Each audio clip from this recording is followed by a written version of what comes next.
Morning Celkon mobiles business breakfast షోకి స్వాగతం. Asian మార్కెట్స్లో ప్రస్తుతం పాజిటివ్ ట్రేడింగ్ ట్రెండ్ కనిపిస్తుంది. లాస్ట్ నైట్ యూఎస్ మార్కెట్స్ కూడా రికార్డ్ హైస్ దగ్గర క్లోజ్ అయ్యాయి. యూఎస్లో ఇన్ఫాక్ట్ 10-year బాండ్ ఈల్డ్స్ 2.22% కొంత స్టేబుల్గా ఉన్నాయి, కొంత పాజిటివ్గా ఉన్నప్పటికీ కూడా ఈక్విటీ మార్కెట్స్ పాజిటివ్గా లాభాలతో క్లోజ్ అయ్యాయి యూఎస్ మార్కెట్స్ సంబంధించి. సో ఇదే పరిస్థితి ఇప్పుడు ఏషియన్ మార్కెట్స్లో కనిపిస్తుంది. 1-2 ఇండిసెస్ మినహాయిస్తే మిగతా ఇండిసెస్ అన్ని కూడా పాజిటివ్గా ట్రేడ్ అవుతున్న సమయం ఇది. సో మన మార్కెట్స్ కూడా నిన్న వరుసగా రెండో సెషన్ లాభాలతో క్లోజ్ కావడం చూసాం.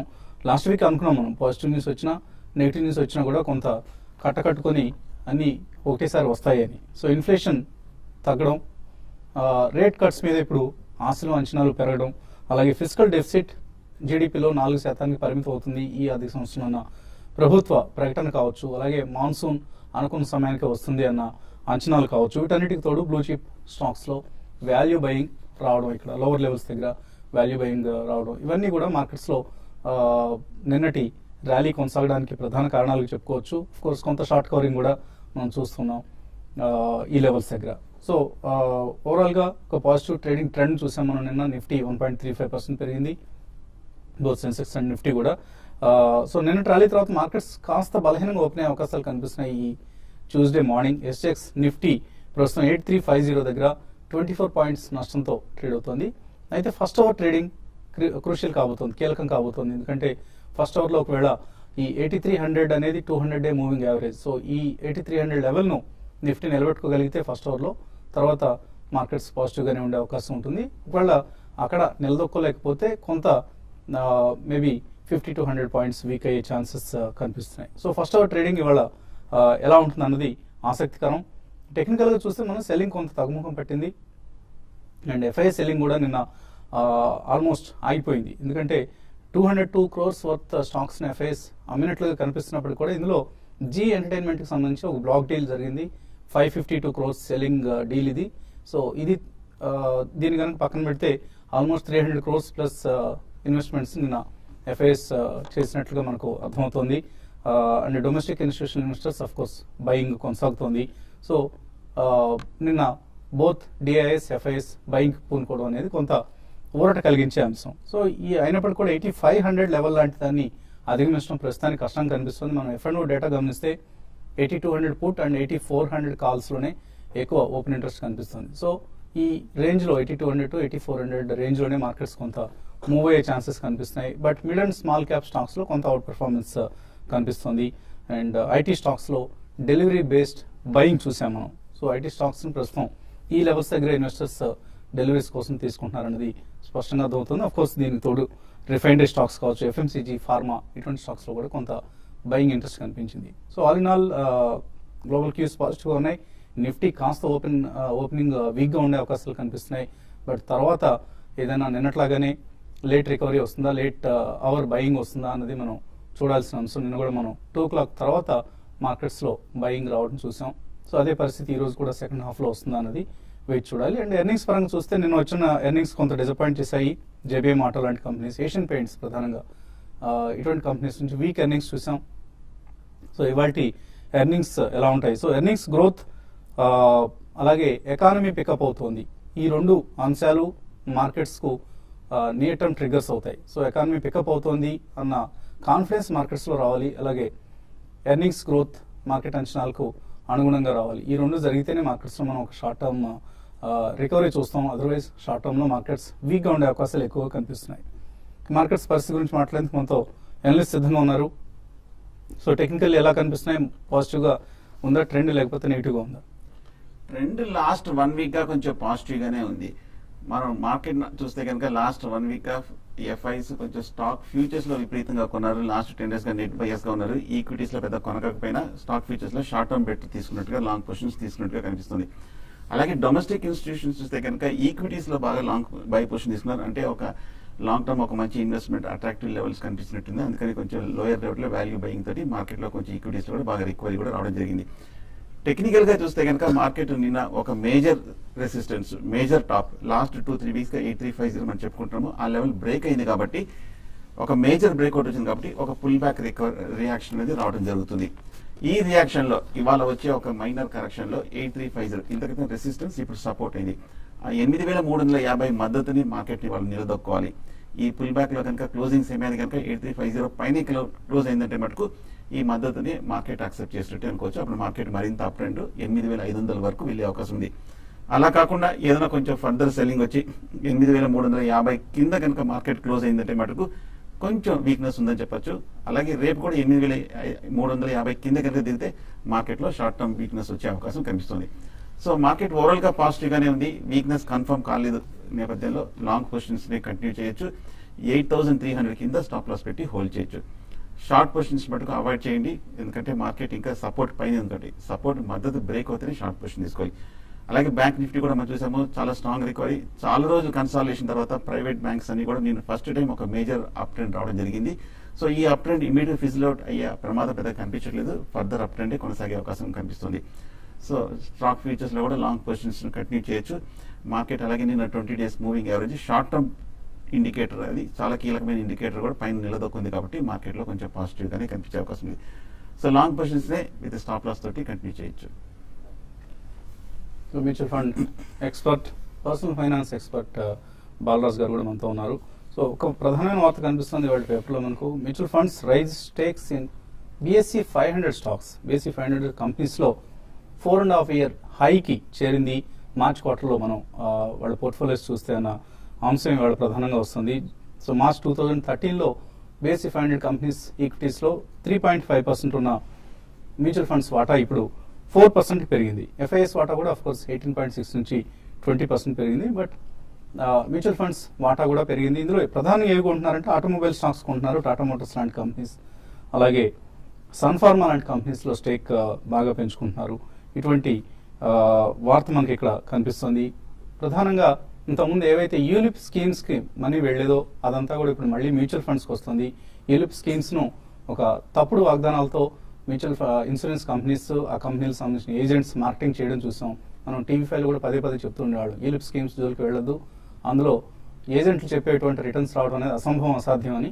సో ఆ పరిస్థితి ఇప్పుడు ఇన్వెస్టర్స్ రియలైజ్ అయ్యారు. They are no more investing in ULIPs. Mutual ఫండ్స్కే మొగ్గు చూపుతున్నారు. అది లార్జ్ క్యాప్ కావచ్చు, డైవర్సిఫైడ్ కావచ్చు, or even mid and small cap oriented funds కావచ్చు. సో బాలరాజ్ గారు ఏమంటారు చూద్దాం. సో ఇటువంటి ఈ వార్తకి మీరు ఎలా స్పందిస్తారు? అంటే ఎక్కువ BSE 500 కంపెనీస్ అంటే ఎక్కువగా mid and large cap stocks ఉంటాయి. సో వాటిలో ఎటువంటి ఎక్స్పోజర్ అంటే మనకి ఫండ్స్ పెర్ఫార్మెన్స్ కూడా మనకు కనిపిస్తుంది. లాస్ట్ 1 year లో 50%, 60% రేట్ని ఇచ్చిన స్కీమ్స్ కూడా మనకి చాలా ఉన్నాయి మార్కెట్లో అందుబాటులో. రైట్. సో ఎందుకంటే లాస్ట్ పోస్ట్ మే 2014 తర్వాత రీటైల్ పార్టిసిపేషన్ మెల్లిమెల్లిగా ఇంక్రీజ్ అవుతుంది. In fact the highest inflow has been in April అండి.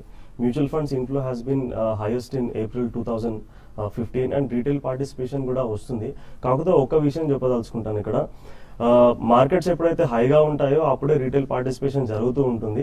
సో షార్ట్ టర్మ్ ఇన్వెస్ట్మెంట్ కాకుండా లాంగ్ టర్మ్ లో అట్లీస్ట్ ఒక 5 to 7 year ఇన్వెస్ట్మెంట్ పీరియడ్ ఉన్న వాళ్ళు ఇప్పుడు వస్తే మంచిది. And that to lump sum investments కాకుండా సిస్టమాటిక్ ట్రాన్స్ఫర్ ప్లాన్స్ త్రూ లేకపోతే సిస్టమాటిక్ ఇన్వెస్ట్మెంట్ ప్లాన్ త్రూ వస్తే మంచిది. అండ్ ఒక మంచి పోర్ట్ఫోలియో ఎక్కువ మంది చేసే మిస్టేక్ అది, సెంటిమెంట్ బాగా స్ట్రాంగ్ ఉన్నప్పుడు, వాల్యుయేషన్స్ బాగా పెరిగిపోయినప్పుడు అప్పుడు హడావుడిగా వచ్చి 2 లక్షలు, 3 లక్షలు, 5 లక్షలు వాళ్ళ సామర్థ్యాన్ని బట్టి ఇన్వెస్ట్ చేస్తుంటారు. రైట్. అంటే ఇప్పుడు రీటైల్ ఇన్వెస్టర్ ఎలా చేస్తారంటే బై హై అండ్ సెల్ లో. సో అలా చేయడం వల్ల దే కీప్ లూజింగ్ మనీ అనమాట. సో రెగ్యులర్ గా లంసమ్ అమౌంట్ ఉంటే ఒకేసారి మార్కెట్ లో డంప్ చేయకుండా, ఎందుకంటే మార్కెట్ ఎప్పుడు హైగా ఉంది లోగా ఉన్నది అనేది మనకు తెలియదు. అందుకోసమే లంసమ్ ఇన్వెస్ట్మెంట్ చేయాలనుకున్న వాళ్ళు సిస్టమాటిక్ ట్రాన్స్ఫర్ ప్లాన్ ద్వారా వచ్చే 6 months లేకపోతే 9 months వరకు స్ప్రెడ్ చేసుకుంటే మంచిది. అండ్ మంత్లీ ఇన్వెస్ట్మెంట్ చేసుకున్న వాళ్ళు సిస్టమాటిక్ ఇన్వెస్ట్మెంట్ ప్లాన్ ద్వారా వస్తే మంచిదండి. ఒక మంచి పోర్ట్ఫోలియో బిల్డ్ చేసుకొని ఒక 75 to 80% లార్జ్ క్యాప్ స్టాక్స్ లో, ఒక 20-25% మిడ్ క్యాప్ స్టాక్స్ లో ఇన్వెస్ట్మెంట్ చేసుకుంటే ఒక మంచి పోర్ట్ఫోలియో అవుతుంది. గోల్స్ అచీవ్ చేయడానికి కూడా పాసిబిలిటీ ఉంటుంది. సో ఈ రోజు ఎటువంటి స్కీమ్ రికమెండ్ చేస్తాను? మనము ఇవాళ Birla sun life MNC fund గురించి మాట్లాడుకుంటామండి. Birla sun life MNC fund multinational companies లో ఇండియాలో లిస్ట్ అయిన మల్టీనేషనల్ కంపెనీస్ లో ఇన్వెస్ట్మెంట్ చేస్తుంది. ఒక స్ట్రాంగ్ గ్లోబల్ పేరెంటేజ్ ఉన్న కంపెనీస్ అండ్ ఒక ప్రొఫెషనల్ మేనేజ్మెంట్ తో బ్యాకప్ అయిన కంపెనీస్ లో ఇన్వెస్ట్మెంట్ చేస్తుంది. అండ్ ఇది మనకు సైక్లికల్ అండ్ నాన్ సైక్లికల్ ఈ 2 సెక్టర్స్ లో ఇన్వెస్ట్మెంట్ చేస్తుంది. And it's a well diversified mutual fund అండి. And it's a mid cap fund. ఎవరైతే మిడ్ క్యాప్ లో ఇన్వెస్ట్మెంట్ చేయాలనుకుంటారో ఒక 10% వరకు ఈ ఫండ్ లో మనము ఎక్స్పోజర్ ఇచ్చుకోవచ్చు. And performance has been very good in this fund. ఇది 1999 లో ఇంట్రడ్యూస్ అయింది fund. So more than 15 years performance has been there for this. అంటే చాలా మిడ్ క్యాప్ స్కీమ్స్ మనకు 45% వరకు రిటర్న్ అవ్వడం చూసాం అవును. ఇందులో లాస్ట్ 1 year లో. Right. ఇందులో 1 year పెర్ఫార్మెన్స్ ఎలా ఉంది? ఇందులో 1 year performance has been stupendous అండి. ఇట్స్ 84%. అండ్ లాస్ట్ 3 years లో ఇది ఆల్మోస్ట్ 36% రిటర్న్ ఇచ్చింది. These are all compounding returns అండి. 5 years లో 25% రిటర్న్ అండ్ 10 years లో 23%. And since Inception close to 22% return. అంటే లాస్ట్ 15 years లో, not since Inception. Since Inception it is close to 20%. Great performance. Great performance. And ఇవి మనకు multinational companies గురించి మాట్లాడాలంటే Nestle ఉంది. సో నెస్లే మ్యాగీ మనకు 20 years back introduce చేసింది. Maggi గురించి తెలియని వాళ్ళు ఉండరు. సో కన్జంప్షన్ పరంగా ఒక స్ట్రాంగ్ బ్రాండ్ గా క్రియేట్ అయింది. దాంతో పాటు వేరే ఫుడ్ ప్రొడక్ట్స్ లో కూడా ఎంటర్ అయ్యారు. And Nestle has been a multi bagger. Yes. Last 5 years లో చూస్తే ఆల్మోస్ట్ 10 Right. times పెరిగిన Right. కౌంటర్. సో ఈ ఫండ్ ఇలాంటి కంపెనీస్ లో ఇన్వెస్ట్మెంట్ చేస్తుంది. నాట్ ఓన్లీ దట్, ఇప్పుడు మారుతి సుజుకి ఉంది. Maruti Suzuki has a strong dealership and strong network and it's a household name. So and Gillette ఉంది. సో రేజర్ లో దానికి కాంపిటీషనే లేదు. So it invest in these kind of companies which are having high quality and professional management. దీనివల్ల last 15 years లో it was able to give very high returns అనమాట. So ఒక portfolio గురించి మాట్లాడితే సైక్లిక్ అండ్ నాన్ సైక్లికల్, ఒక మంచి diversified పోర్ట్ఫోలియోకి requirements ఏమైతే ఉంటాయో అవన్నీ ఈ ఫండ్ లో ఉంటాయి అనమాట. కాకపోతే ఒక్క విషయం గమనించాలి, ఈ stock valuations will be very high. ఎందుకంటే ఎంఎన్సీస్ కాబట్టి దే డిమాండ్ స్ట్రాంగ్ వాల్యుయేషన్. ఇప్పుడు ఎన్ఏవి ఎంత కనిపిస్తుంది? ఎన్ఏవి దాదాపు 500 చేంజ్ ఉందండి. 500 ప్లస్ ఉంది సో ఇక్కడ ఇన్వెస్ట్ మనకు. చేస్తే నెక్స్ట్ మేబీ 1 to 3 years ఎటువంటి రిటర్న్స్ ఎక్స్పెక్ట్ చేయొచ్చు? మనం ఈక్విటీలో ఇన్వెస్ట్మెంట్ చేసినప్పుడు whether it is stocks or mutual funds general గా 5 to 7 year హొరైజన్ ఉంటేనే రావాలి ఫైనాన్షియల్ ప్లానింగ్ విషయంలో మాట్లాడితే.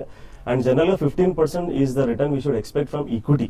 సో అంతకంటే నెక్స్ట్ ఎక్కువ 5 వస్తే years it is a bonus. Next 5 years లో 15% యాన్యువల్ యావరేజ్ రిటర్న్ రావచ్చు. రిటర్న్ రావచ్చు, అంతకంటే ఎక్కువ కూడా రావచ్చు. But expectation should be around 15%. Okay. 15% return వస్తే it is enough. Birla sun life MNC fund return చేస్తున్నారు ఇవాళ బాలరాజు గారు. కాలర్స్ లైన్ ఉన్నారు. ఫస్ట్ కాలర్ మెల్బోర్న్ నుంచి ఒక కాలర్ లైన్ ఉన్నారు. హలో. హలో, యా, మీ పేరండి? నేను ప్రసాద్ ఫ్రమ్ మెల్బోర్న్. ప్రసాద్ గారు చెప్పండి, మెల్బోర్న్ లో ఏం చేస్తుంటారు? నేను వైజాగ్ లో ఉంటానండి. మా సన్ దగ్గరికి వచ్చాను మెల్బోర్న్ కి.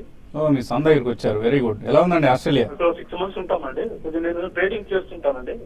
ట్రేడింగ్ చేస్తుంటారు. అక్కడ నుంచి కూడా ట్రేడింగ్ చేస్తున్నారు మీరు? నేను ఆస్ట్రేలియా. ఇండియాకోను సుజులాను కొంచెం బై చేస్తున్నాను. మ్మ్.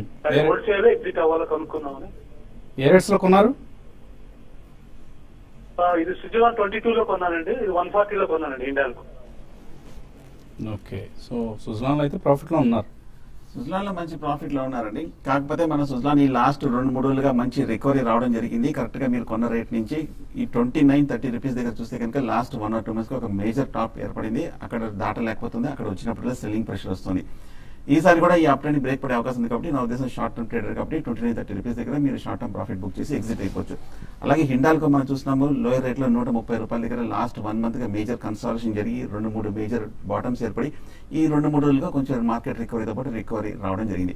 బట్ ఓవరాల్ గా హిండాల్కో ఇంకా కొంచెం వీక్ జోన్ లోనే ఉంది. నా ఉద్దేశం ఏమాత్రం ఫర్దర్ కొంచెం అప్ ట్రెండ్ వచ్చి 150 దగ్గర స్ట్రాంగ్ రెసిస్టెన్స్ ఉంది కాబట్టి అక్కడ మీరు ఎగ్జిట్ అవ్వడం మంచిది ప్రాఫిట్ తోటి. సుజలాన్ లో ఒక వార్త కూడా నిన్న మనం చూసాం. 98 మెగావాట్స్ ప్లాంట్ కి సంబంధించి ఒక ఆర్డర్ వచ్చిందన్న వార్త రావడం చూసాం. మేబీ సుజలాన్ లో కొంతకాలం ఈ వార్త ఇంపాక్ట్ ఉండే అవకాశం కనిపిస్తుంది. విజయవాడ నుంచి మూర్తి లైన్ లో ఉన్నారు. హలో. నమస్తే అండి. నమస్తే అండి. మురళి గారు నమస్కారం. నమస్తే. మనం ఈ లెవెల్ హెచ్ఐఎల్ ఒకటి కొనొచ్చండి. దాన్ని కొంచెం తగ్గగా రాగల. హెచ్ఎస్ఐఎల్ రెండోది ఏదన్నారు? HIL okay. Hindustan sanitary ware ఒకటి ఫస్ట్ కంపెనీ. హెచ్ఐఎల్ అంటున్నారు ఇంకోటి. హిందుస్థాన్ శానిటరీ వేర్ చూస్తే కనుక టెక్నికల్ గా కొంచెం పాజిటివ్ గానే కనిపిస్తుంది. బట్ ఓవరాల్ గా మార్కెట్ మనం చూసాము మిడ్ క్యాప్ స్టాక్స్ అన్ని కూడా కొంచెం బాగా రియాక్షన్ రావడం జరిగింది. అండ్ మార్కెట్ చూస్తే కనుక ఈ లెవెల్లో ఇంకా కొంచెం ఫర్దర్ అప్ అండ్ వెళ్ళే అవకాశం కనిపిస్తుంది. ఓవరాల్ గా మన లాస్ట్ 1 month గా చూస్తే కనుక మేజర్ స్టాక్స్ అన్ని కూడా అట్రాక్టివ్ లెవెల్ 25% వరకు డిప్ రావడం జరిగింది. కాబట్టి ఈ 2 స్టాక్స్ ని ప్రస్తుతం మీరు హోల్డ్ చేయండి, బై చేయండి. రెండు తీసుకోవచ్చు అంటున్నారు. హెచ్ఐఎల్ 650 1 దగ్గర కనిపిస్తుంది. రెండు కూడా టెక్నికల్లీ పాజిటివ్గా ఉన్నాయనుకుంటున్నాను. ఇప్పుడే కొంచెం స్వల్ప రికవరీ రావడం జరిగింది. హెచ్ఐఎల్ చూస్తే కనుక ముఖ్యంగా లాస్ట్ 2 days గా బాగా పెరిగిన స్టాక్ కొంచెం లాస్ట్ 3 months గా చూస్తే ఇదే మేజర్ లోయర్ రేట్ కదా 620 బ్రేక్ కాలేకపోతుంది. ఈ లెవెల్లో కొంచెం లాంగ్ టర్మ్ సపోర్ట్ ఉంది కాబట్టి బై చేయొచ్చు. హెచ్ఎస్ఐఎల్ నిన్న ఐ థింక్ రిజల్ట్ వచ్చినట్లుగా గుర్తుంది నాకు. Result was bad. సో దీన్ని దృష్టిలో ఉంచుకొని మీ పొజిషన్స్ తీసుకోవచ్చు. మరిన్ని కాల్స్ మెయిల్స్ తీసుకునే ముందు కాసేపు ప్రకటనలు.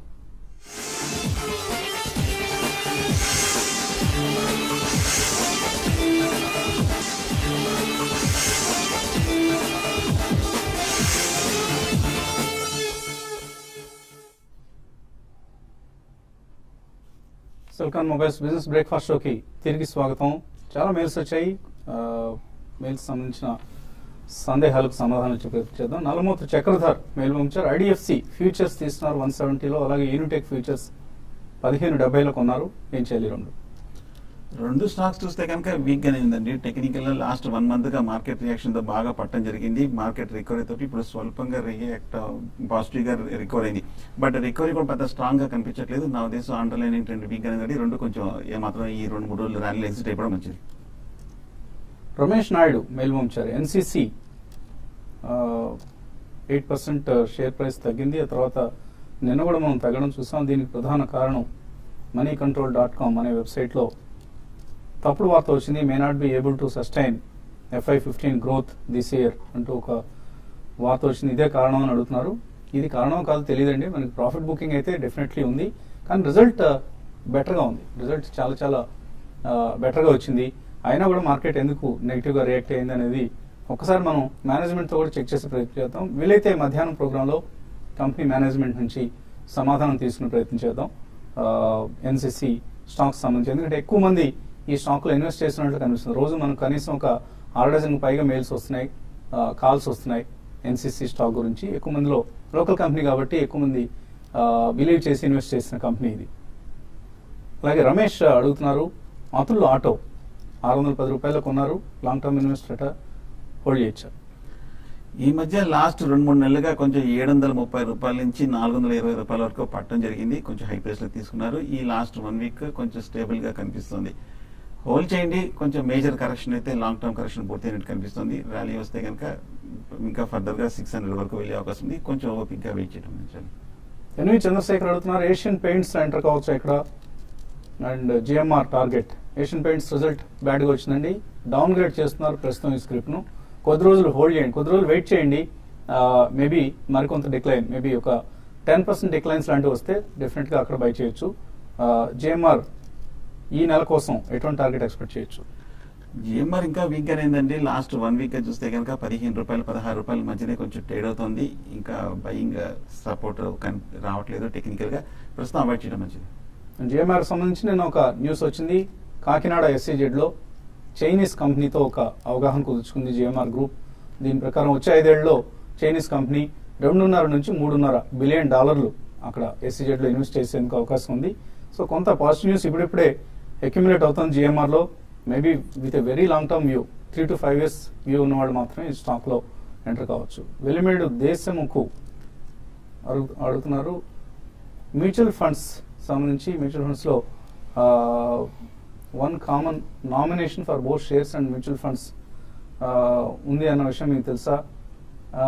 ఇటువంటి నామినేషన్ చేయటం ఎలా? మ్యూచువల్ ఫండ్ ఇన్వెస్ట్మెంట్స్ లో మ్యూచువల్ ఫండ్స్ ఇన్వెస్ట్ చేసేవాళ్ళు అప్లికేషన్ లో I think it will be clear.